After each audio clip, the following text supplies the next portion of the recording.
Well, I'm at South Stack Lighthouse.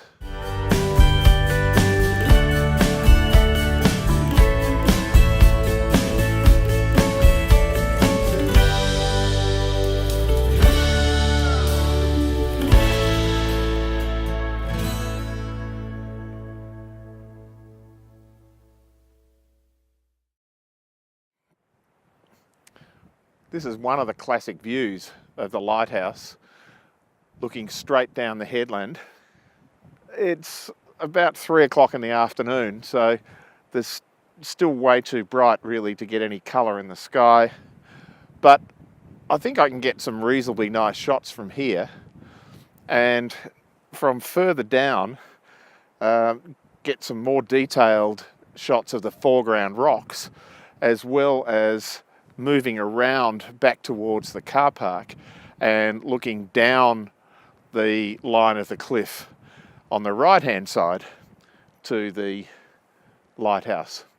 So I'm going to try 3 or 4 different shots here while Joe's wandering down to the lighthouse and back, and I'll show you what I come up with.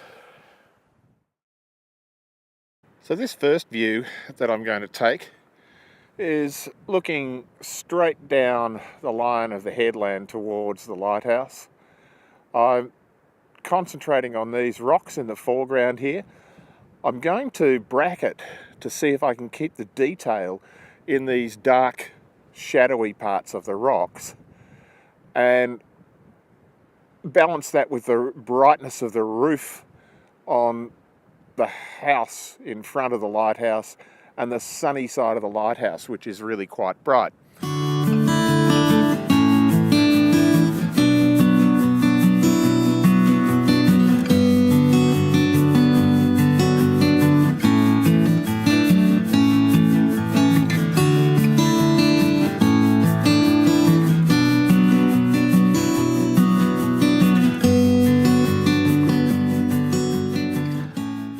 Well, I quite like that shot. The 30-second exposure gives me more of an ethereal feel with the flattened water around the lighthouse. The normal exposure at about 1/25 of a second really didn't give me any detail in the water, and so I really wanted to just cut that out. The next thing I want to do is to shoot a horizontal shot, but unfortunately, if I spin you around, so you can see the electricity pole here on the left is just a distraction. It really doesn't add anything to the photograph. But I really don't want to spend my time in Photoshop getting rid of it, and that's sort of artificial to take that much out of an image anyway. So what I'm going to do is to move, I'll spin you back around here, move back up the hill and further over now to the left,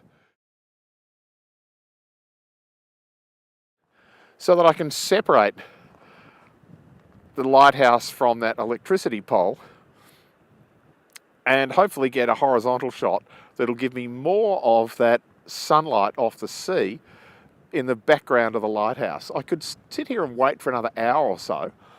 Under normal circumstances I would, and in fact tonight the sunset should be fairly good. It's looking good over on the western horizon. If I point you out towards there, there's a bit of low-level cloud and a bit of high-level cloud, but not that bank of cloud that's likely to block off the sun. So sunset should be pretty good. But again, the same theme for today. I'm here on holidays and we're doing a lap around the island in a day. So I can't afford to spend 3 or 4 hours sitting here waiting for the right light and the sun to be in just the right position that I would normally do. So I'm going to make the most of what I can get. And sometimes that's about finding the composition that you want. If you can't get the light exactly right, move around and try and get the best you can out of the situation. So this is a shot I've got now. I'll lift that up a little bit. Looking across the headland, I'm much higher up now. And originally I wanted a horizontal shot, and I'll try one, but I still like the vertical here because the vertical emphasizes the height, because you can capture close foreground right in front of the tripod, and then the cliffs dropping away in front of you out to that headland with the lighthouse on top of it.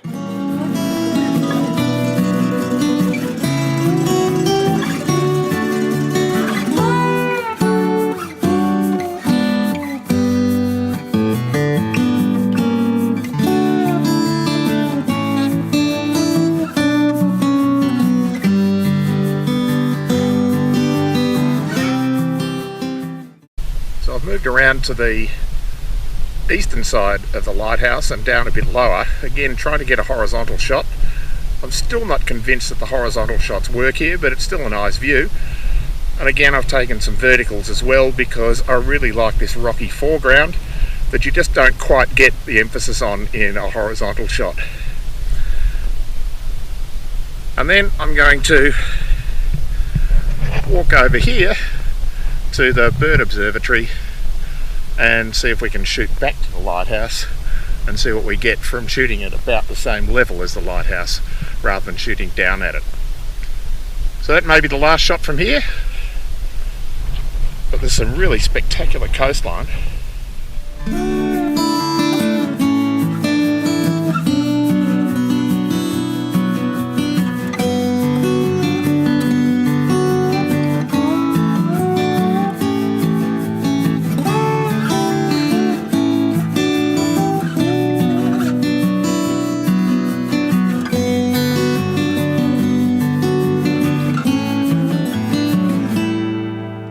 Well, persistence pays off. I've finally found my horizontal shot. I've moved down in front of the bird observatory and this is a spectacular shot. The light's good, but not great. But that's what I'm going to have to deal with. I'm going to try 2 or 3 variations on the shot. I'm going to do the same 30-second exposure to blur out the sea and just emphasize the line and the form and the color and the lighthouse. But I'm also going to take a couple of steps back and take the neutral density filter off and shoot with these grasses in the foreground.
So here it is, the last location of the day, the so-called church in the sea.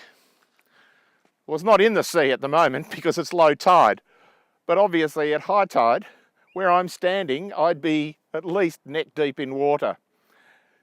So what I'm going to do here is wait until sunset. The sun is setting over to the right. It's going to set behind this headland, but I'm hoping I can get some nice low angle sunlight on the church and the little island and the rockery around it before the sun dips below that headland. And then after that, I'm hoping that the sky brightens up. There's just enough high level cloud here that I'm hoping it goes that pink and apricot and orange colours. If it doesn't, maybe some blue hour shots and we'll see how we go. The challenge is to find a location that's going to be interesting. You can just shoot by pointing the camera at this and it's going to be interesting enough. But I'm trying to find somewhere that I get a leading line, a curved line amongst these rocks, and I really like the ripples on the sand here. And I'm going to try and find somewhere with an interesting foreground, some leading lines into the church where I can zoom in, zoom out, get some different compositions, different angles. I'm then going to move over across to the other side of this little part of the bay and shoot almost directly back at it with the sun over behind my back so that I get the full effect of the sunlight on that western wall of the church. What happens? Who knows? We just have to wait and see. You can't change the conditions, but you can do the best you can with what you've got and be in the right place at the right time. So I'm going to give this a go, take some shots from here first, and then move in, move out, move around. Try not to get in the way of some other photographers. There's a few others on the beach. There's a couple up on the island at the moment. They're easily photoshopped out if they stay there, but if they don't, great, we'll get some shots without them. So let's have a go.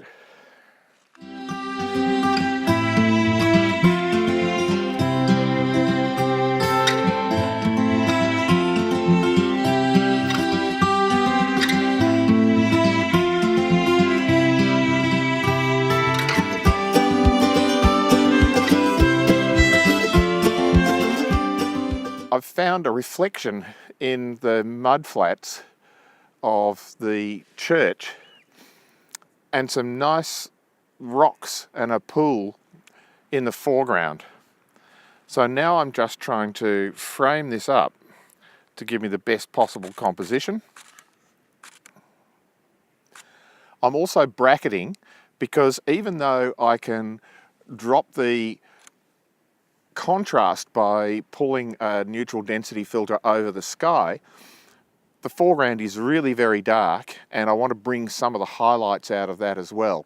And I don't want to compromise the sky too much, so I'm bracketing at 4 stops, 2 stops under to 2 stops over. I hope you can hear those oyster catchers. They are beautiful birds, just flying in front of me there.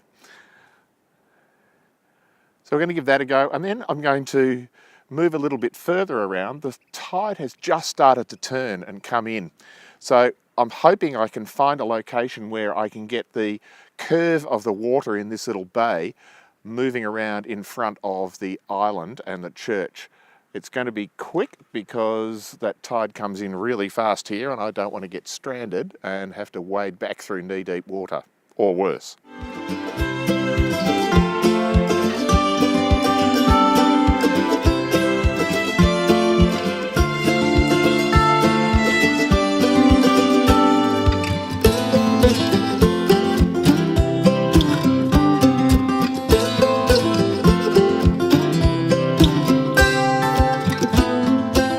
Last location, and it's a little bit precarious. I'm stuck up here on the top of a goat track halfway up a cliff, but I wanted to get up above the church to separate it from the mountains of the Glen Peninsula in the background and still retain that reflections of the church in the incoming tidal water. So the sun is starting to set in the west. You can see the colour coming up over the clouds here. Hopefully we get a little bit more colour as the evening happens, and then I'm going to get down lower and shoot some more after sunset.